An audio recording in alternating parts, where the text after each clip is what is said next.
गांव के बिल्कुल आखिरी में एक पुराना जला हुआ मकान था।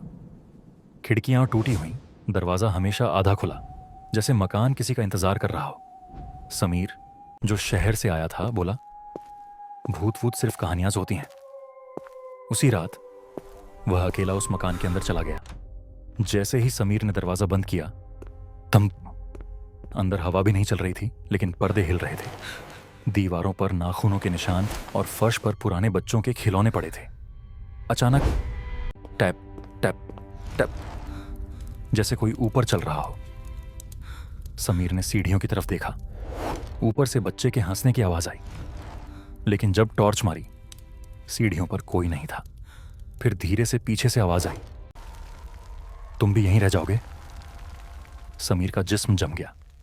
एक पुराना शीशा दीवार पर लगा था। समीर ने जैसे ही शीशे में देखा, उसका रिफ्लेक्शन मुस्कुरा रहा था, जबकि समीर खुद नहीं मुस्कुराया था। शीशे के अंदर से आवाज आई, इस मकान को रहने वाले चाहिए। और शीशा टूट गया। सुबह हुई। गांव वालों ने देखा कि समीर मकान के बाहर खड़ा था, बिल्कुल चुप। लेकिन अजीब बात यह थी, उस मकान के अंदर दीवार पर एक नया साया नजर आ रहा था।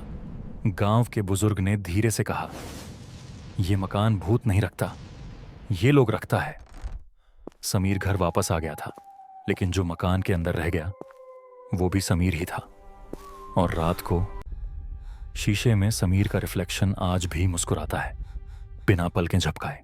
समीर अब दिन में भी कम बोलता था और रात को शीशे के सामने खड़ा रहता था। उसकी आंखों के नीचे गहरी स्याही थी, जैसे उसने नींद देखना ही छोड़ दिया हो। और जब भी कोई उससे पूछता, मकान के अंदर क्या देखा, समीर सिर्फ इतना कहता, मकान ने मुझे पहचान लिया था। हर रात पुराने मकान से दीवारों के अंदर से चीखों की आवाज आती थी, कभी किसी औरत की, कभी किसी बच्चे की, और कभी समीर की आवाज। गांव वाले डर गए, क्योंकि समीर तो उनके सामने ही होता था। एक रात समीर ने शीशे के सामने खड़े होकर कहा, अब बस, और लोग चाहिए। शीशे में जो चेहरा था वह समीर जैसा ही था, लेकिन उसकी आंखें बिल्कुल खाली थीं। अचानक शीशे के अंदर से एक हाथ निकला और समीर के कंधे पर आ गया। उस हाथ की ठंडक लाश जैसी थी। गांव के एक बुजुर्ग ने सच बताया, यह मकान कभी घर नहीं था, यह एक कैद खाना था। सालों पहले लोगों ने अपने नापसंद लोग और लावारिस बच्चों को जिंदा ही इस मकान के अंदर बंद कर दिया था।